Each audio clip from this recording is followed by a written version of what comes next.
They say perfection doesn't exist. But then, you come across a machine so breathtaking, so daring, that it feels more like a piece of art than a car. The 1967 Alfa Romeo 33 Stradale is not just one of the rarest classics ever built, it's a rolling sculpture, a supercar born directly from the racetrack, and still considered by many the most beautiful car ever made. Today, we're diving deep into its history, its engineering brilliance, and why this masterpiece remains a legend among vintage car lovers. When you first hear the name Alfa Romeo 33 Stradale, it feels almost poetic. And that's exactly what this car is, poetry in metal. To understand why this machine is so revered today, we have to step back into the world of the late 1960s, a time when Italy was rewriting the rulebook of high-performance cars. Ferrari had built its reputation through Le Mans dominance. Lamborghini shocked the industry with the Miura, the first true mid-engine supercar for the road. Maserati was already a force with the Ghibli. And Alfa Romeo? They were respected, but they wanted to show the world something different, something that could merge their racing DNA with the style and soul of an Italian classic car. That dream took shape in the form of the Tipo 33, Alfa Romeo's sports prototype designed for endurance racing. This car was pure competition material, lightweight, screaming V8, built for circuits like the Targa Florio. But someone at Alfa had the audacity to ask, what if we took this uncompromising race car and made it road legal? That was the vision behind the 33 Stradale.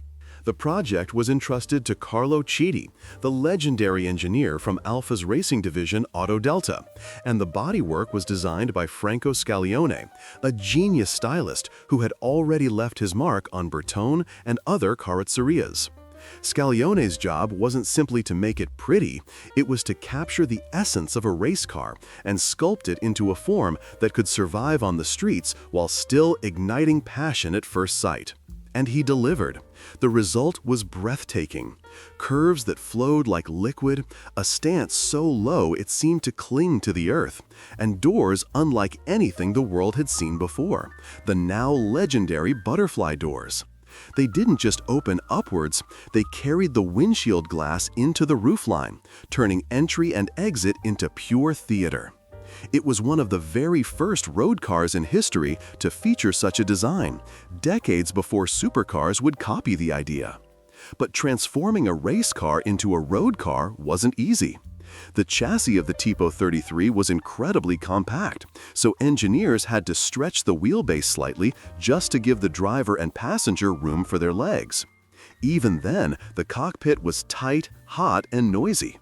The headlights had to be redesigned because regulations required them to be at a minimum height from the ground. So the first prototypes with 4 smaller lamps were replaced by the now famous 2 large units. These little compromises remind us that the Stradale wasn't a product of convenience. It was a statement of intent. Alfa Romeo knew from the start this car wouldn't be for everyone. It wasn't supposed to compete with the Ferrari 275 GTB or the Lamborghini Miura in the showrooms.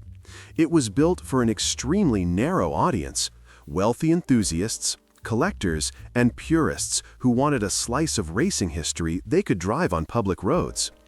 Every unit was built almost entirely by hand at the Carrozzeria Morazzi, with details and finishes that could vary slightly from one chassis to another.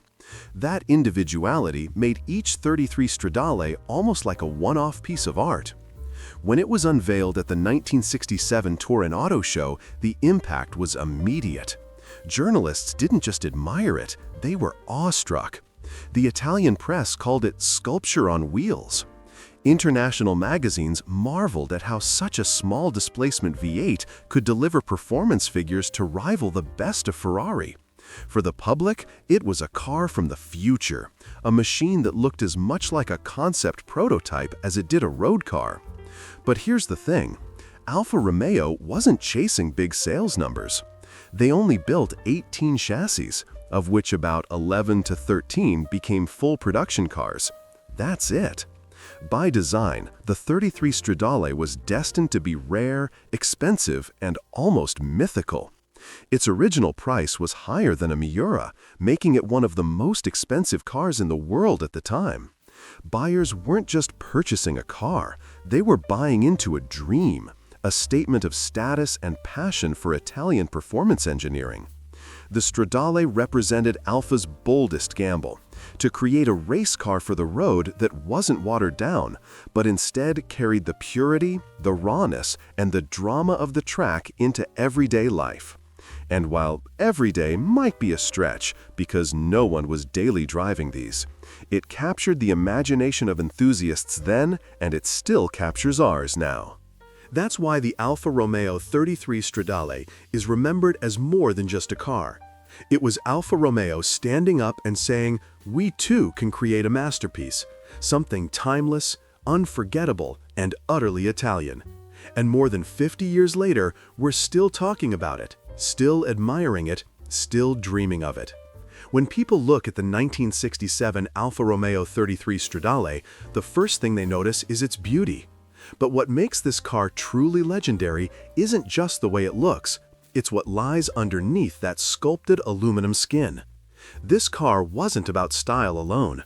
It was about race-bred engineering, distilled into a road-going masterpiece. At the heart of the Stradale sits one of the most exquisite engines Alfa Romeo ever built, a 2.0-liter V8 born directly from the Tipo 33 race car. On paper, 2 liters doesn't sound like much, especially when Ferrari and Lamborghini were pushing out massive V12s. But this wasn't about displacement, it was about precision. The engine block was made entirely of aluminum, with dual overhead cams on each bank of cylinders. Each cylinder had twin spark plugs, a twin-spark ignition system that gave more efficient combustion and faster throttle response. Feeding the engine was SPICA mechanical fuel injection, advanced technology for the 1960s, replacing the carburetors most rivals were still relying on. And because this car was expected to rev sky-high, Alfa designed it with a dry sump lubrication system. That meant the oil was stored in a separate tank and pumped through the engine, ensuring consistent lubrication even under extreme cornering and high G-forces. All of this allowed the little V8 to spin to 9,000 RPM, screaming like a Formula One engine of the era. In street trim, it produced about 230 horsepower at 8,800 RPM and around 206 Newton-meters of torque. But in racing tune, with freer exhausts, it could deliver closer to 270 horsepower. That's a staggering figure for such a small displacement engine in the 1960s. Now, combine that with the car's featherweight body. Thanks to its tubular space frame chassis and aluminum panels, the Stradale tipped the scales at just 700 kilograms, or 1,540 pounds. That's lighter than most modern hatchbacks, and even by 1960s standards, it was shockingly light for a road car. The result was a power-to-weight ratio that rivaled, and in many cases, surpassed Ferraris and Lamborghinis with twice the engine size. Performance figures prove it. The Stradale could sprint from 0 to 60 miles per hour in under 6 seconds, blisteringly quick in 1967. Top speed? Around 162 miles per hour, or 260 kilometers per hour. But perhaps the most impressive number? In period tests, the Stradale was the fastest production car in the world over the standing kilometer. No Lamborghini, no Ferrari, no Porsche could match it in that test. That's the kind of performance edge Alfa Romeo wanted to showcase, a giant killer powered by precision engineering. The chassis itself was a work of art. Derived from the Tipo 33 race car, it used a space frame design that balanced strength and lightness. To adapt it for the street, Alfa engineers stretched the wheelbase slightly, but they kept the core DNA intact. The suspension setup mirrored the race car too. Double wishbones at the front, double trailing arms with upper links at the rear, and anti-roll bars on both axles. This gave the Stradale razor-sharp handling, but it also meant a ride so firm that driving it on bumpy roads was closer to a track experience than a Sunday cruise. Then there were the brakes. Disc brakes on all 4 wheels, advanced for the era. Even more impressive, the rear discs were mounted inboard, next to the differential rather than at the wheels. Why? To reduce unsprung weight, improving suspension response and handling. These were tricks borrowed straight from endurance racing. The wheels themselves were lightweight magnesium Campagnolo alloys, only 13 inches in diameter, wrapped in racing-style rubber that further enhanced grip. The transmission was no afterthought either. The Stradale came with a 6-speed manual gearbox supplied by Colati, one of the premier transmission specialists of the day. A 6-speed in the late 1960s was practically unheard of. Most cars had 4 or maybe 5 gears.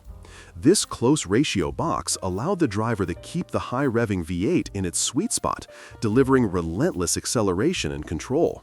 And of course, a limited slip differential ensured that all that power reached the ground effectively, especially when exiting corners at high speeds.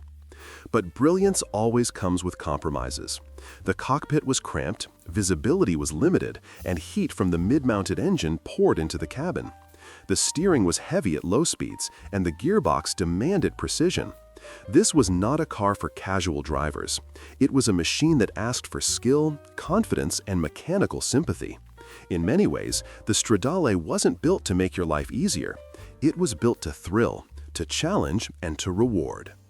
That's why today, enthusiasts and engineers still look at the Alfa Romeo 33 Stradale as a turning point in classic supercar engineering. It wasn't about brute force or cubic inches. It was about extracting the maximum from minimal weight, compact size, and sophisticated technology. It's a philosophy that modern performance cars are only now beginning to fully embrace again. So when you think of the 33 Stradale, don't just think of it as a pretty face. Think of it as a technical tour de force, a car that proved in 1967 that smart engineering could beat raw power, and that a small Italian V8 could shake the entire world of high-performance cars. When the last Alfa Romeo 33 Stradale rolled out in 1969, few could have predicted the mythical status it would achieve. Back then, it was admired, yes, but it was also misunderstood. Too rare, too expensive, and far too uncompromising for the average driver. Fast forward over 50 years, and this once niche supercar has transformed into one of the most desirable classic cars in the world. Its legacy is as much about the story it tells as the engineering that built it. Let's start with rarity. Only 18 chassis were produced, and depending on the source, 11 to 13 cars were completed as full-bodied Stradales. That number alone makes it one of the rarest production cars ever made. For context, Lamborghini built around 750 Miuras, Ferrari produced hundreds of 275s, but the Stradale? Barely more than a dozen. And each one was handcrafted, with subtle variations that make every single car unique. For collectors, that level of scarcity is gold. It means owning a 33 Stradale isn't just about having a classic car. It's about owning a piece of history that almost nobody else on Earth can possess. And many of those original chassis didn't even end up as Stradales. Several were handed over to legendary design houses like Bertone, Pininfarina, and Italdesign. They used them as rolling canvases to create wild concept cars such as the Carabo and the Iguana, which themselves went on to influence future supercar design. That means each chassis has its own story. Some lived their life as one of the rare Stradales, others became experiments that pushed the boundaries of automotive design. This diversity only adds to the mystique. But what about the cars that did make it to the public? In 1967, the Stradale was one of the most expensive cars you could buy. It cost more than a Ferrari 275 GTB, more than a Lamborghini Miura. At the time, that limited its sales, but today, that exclusivity is exactly what collectors crave. When one does appear on the market, which is incredibly rare, the numbers attached are staggering. Estimates place values in the tens of millions of dollars, depending on originality, provenance, and condition. It's not just a car anymore. It's an investment-grade artifact, a piece of Italian culture, and an icon of mid-century engineering. But beyond the money, the 33 Stradale carries an aura that transcends its specs. Among classic car enthusiasts, it's consistently hailed as one of the most beautiful cars ever created. Its proportions, its curves, those butterfly doors, they all come together in a harmony that feels almost sculptural. To see one in person is to understand why so many call it automotive art. What enthusiasts love most is that this wasn't just a design exercise. It wasn't a concept car that never touched the ground. This was a fully functioning, road-legal race car for the street, with genuine performance credentials. It proved that Alfa Romeo could stand alongside Ferrari and Lamborghini not just in racing, but in building a halo car that pushed boundaries. That credibility resonates even stronger today, in a world where authenticity matters more than ever to collectors. So, how many survive today? Fortunately, most of the Stradales are accounted for, preserved in museums or cherished in private collections. Some sit in the Alfa Romeo Museum, while others are tucked away in Japan, Europe, or the US. The fact that so few exist, and that most are locked away out of public view, makes every rare appearance at a concourse event or classic car show a once-in-a-lifetime experience for enthusiasts. For anyone dreaming of owning one, the path is steep. Authenticity is everything. Every chassis number is documented, every restoration scrutinized. Collectors must be prepared for astronomical prices, meticulous inspections, and the challenges of maintaining a hand-built supercar with racing DNA. Spare parts are nearly impossible to source, and only the most specialized craftsmen know how to service these cars properly. But for those with the means, the payoff is not just owning a car, it's becoming the caretaker of a legend. And here's the beauty of the Stradale story: its influence didn't end in the 1960s. In fact, it echoes louder than ever today. Many modern supercars, from McLarens to Lamborghinis, owe their low-slung stance, dramatic doors, and race-derived engineering to ideas pioneered by the 33 Stradale. And in 2023, Alfa Romeo itself unveiled a brand new limited production modern 33 Stradale. It's a hypercar tribute, built in tiny numbers, offered to only the most select clients. That car exists because the legend of the original Stradale is still alive, still inspiring, still commanding respect across generations. So why does the Alfa Romeo 33 Stradale still matter? Because it represents the very best of what a supercar should be. It's rare, it's uncompromising, it's breathtakingly beautiful, and most importantly, it's authentic. A pure translation of racing technology into a road car at a time when that was unheard of. It's not just part of automotive history, it's part of automotive mythology. And that's why, more than 5 decades later, car lovers still whisper its name with reverence. For classic car enthusiasts, the Alfa Romeo 33 Stradale isn't just another collectible. It's the holy grail, proof that sometimes perfection really does exist. A car like the Alfa Romeo 33 Stradale doesn't just fade from memory. It lingers, it sparks debates, and it makes us dream bigger about what a car can be. And now, I want to hear from you. Do you think this is truly the most beautiful car ever made? Or does another classic supercar steal your heart? Drop your thoughts in the comments. And while you're there, tell me what legendary machine you'd like me to dive into next. If you enjoyed this journey into one of the rarest and most iconic vintage cars ever built, make sure you hit that subscribe button, turn on the notification bell, and give this video a like. And don't keep it to yourself. Share it with fellow car enthusiasts who live and breathe classics just like we do. This channel is all about keeping the spirit of classic and historic cars alive, one story at a time. So stick around. The next legend we explore might just be the one you've been waiting for.